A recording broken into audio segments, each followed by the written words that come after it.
Okay, so the first 3 issues of the Knuckles comic were decent, let's put it that way. Not really a stellar start, but they did set the stage, they did introduce us to a primary antagonistic force, and they got most of the necessary lore dumping out of the way early. Issue 4 here, though, hell of a lot more interesting. The cover is eye-catching, if nothing else, but my god is it busy. We have Knuckles in the foreground throwing a punch so hard it seems to enter its own dimension of existence, surrounded by several copies of Archimedes doing their best to imitate a genie. Charmy and Mighty are up in the upper right corner behind the logo with waves of purple energy, while Vector is getting shot at the bottom half by a member of the Dark Legion. And most of the other characters aside from Knuckles are, for some reason, in low opacity, obscuring the very detailed background behind them. While your eye does immediately go to Knuckles in the front, who is very nicely shaded and looks pretty good, even if his mouth looks a little weird here, your eye doesn't really know where to go from there, and it's not really a good representation of the contents of the issue either. Not that that's massively different from most of the other covers we've seen in the past. They just look really cool. We open on Vector swimming under the water and singing a copyright-friendly version of Under the Sea. Frankly, I'm surprised Archie was allowed to get away with showing a character completely naked here. I mean, look, he's not wearing shoes. Regular-looking toes just look very strange on a crocodile. Vector notices some strange shadows up on the riverbank, and when he resurfaces, ends up jumping a member of the Dark Legion walking nearby. But this one doesn't seem to be a typical grunt, as they easily manage to lay Vector out with a single punch before stating that they have another Echidna to deal with, referring to Knuckles. And we cut over to the Echidna in question, who is meditating, but not really taking it seriously. He argues with Archie over the importance of this in his training before the ant notices the same Legion member from before starting to sneak up on Knuckles, telling him when to strike, which Knuckles does, dodging his assailant and knocking them down.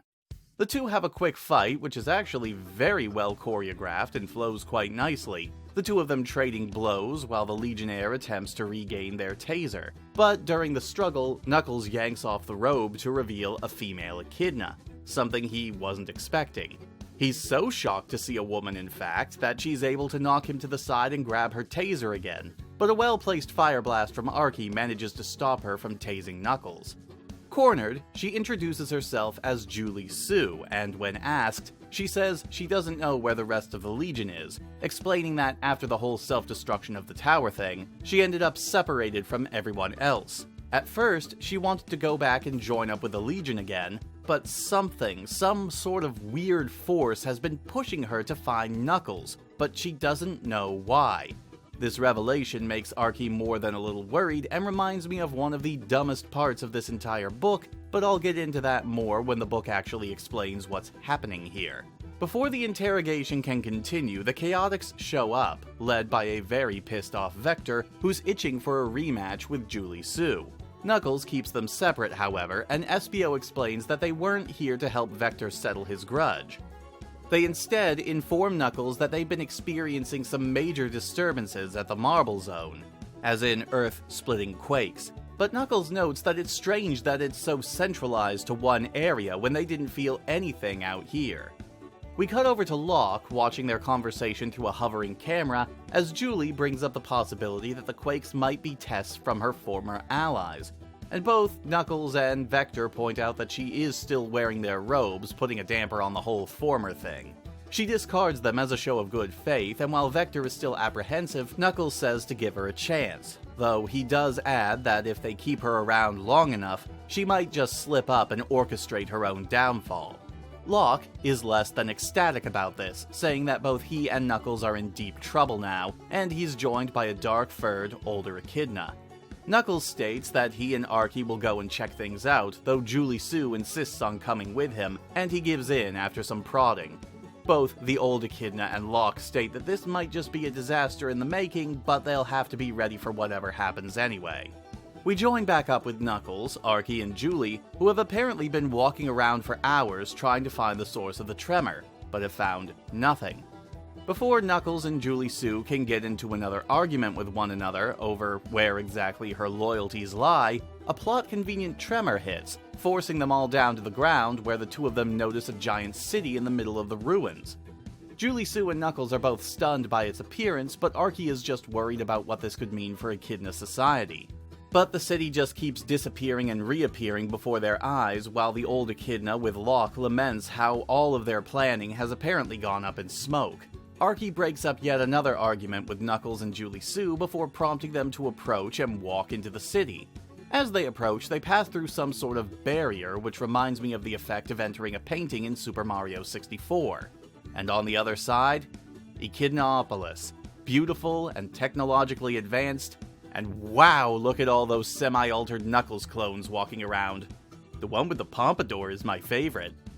The two of them are in awe as Knuckles states that this place was only supposed to exist in fairy tales that his father told him, though Archie surprisingly confirms that it is indeed Echidnaopolis. Julie Sue notes that no one around them is paying any attention to them even though they basically just appeared out of thin air, making her think that they might be ghosts or something. But that's quickly disproven when Knuckles is noticed by his mother, Laura Leigh. Knuckles, naturally, is pretty shocked as he thought his mother was dead, her lamenting the fact that his father probably told him that.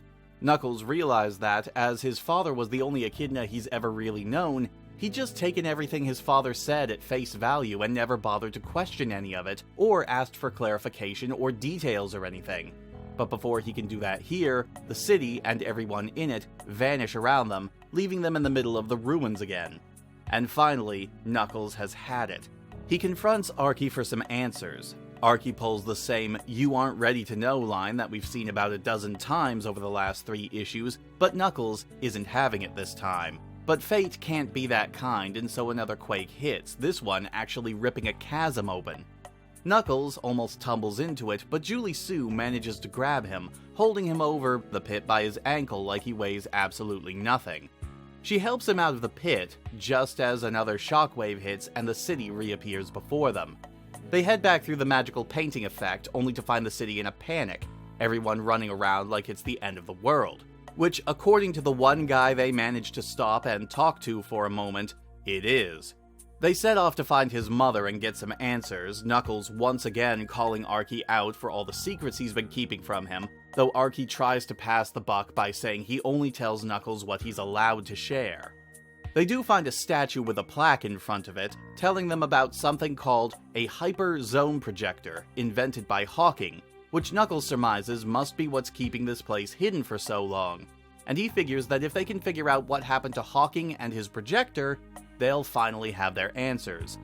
But before they can act on this new information, they're stopped by this dapper gent and a group of Echidnaopolis police officers who have a few questions for them. And that is where our issue ends. This is a good issue. While the first storyline was very basic and really only existed to dump some history in our laps and introduce us to the Dark Legion, this is where we finally start to get some answers that have been built up since those Knuckles backup stories eons ago in the main book. While we don't get any real answers here, the setup is there, with the only downside being that I expect a ton of exposition over the next couple of issues. This is also the introduction of Julie Sue, or as I always remember her for the duration of this book, Vagina Knuckles. Might be a little harsh to say, but really, apart from her design, she's basically just a lady version of Knuckles in her mannerisms and actions, and wouldn't really become a character in her own right for quite a while. Still, her introduction does mark a pretty big turning point for Knuckles' character down the line, and also introduces some rather problematic elements in the Echidna society, but like I said earlier, I'll get to that down the line when the book addresses it more directly. I will say that I do actually like the dialogue in this issue. There's a lot of back and forth between the characters, and Knuckles and Julie Sue having a constant back and forth with one another is entertaining, if nothing else. It's also nice to finally see Knuckles starting to demand some answers from those around him for once, instead of just laying back and not worrying about it. But with all the praise I give their interaction, there is something weird about how quickly Julie Sue was willing to abandon the Legion and why Knuckles was so quick to allow her to stick around, despite the fact that she was willing to attack and severely injure not only him, but his friends earlier in the book. But again, I'm chalking that up to the problematic element that we'll be seeing later down the line. It's still very off-putting, but hey, at least the book gives an explanation, stupid as it is. Artwork this time around is pretty good. Manny Galan, Andrew Papoy, and Barry Grossman handle the pencils, inks, and colors respectively, and they do well through most of the book, but there are some odd hiccups, like Vector having bare feet, which still look out of place on his character model, while underwater, and then his shoes magically materialize on his feet when he leaps out on the next page. And there are several times where the characters' faces look a touch odd, like their mouths look a little too wide or a little too off to the side. But again, for the most part, it's fine. All the characters stay relatively on model, and the backgrounds are very well done too, if a touch simplistic until they get to the city proper. This was a good issue, and one that I'm happy to say makes me want to keep reading and find out what happens next. I can only hope that the second part of the arc doesn't bore me when we look at Knuckles the Echidna, Issue 5. See you all next time, everyone.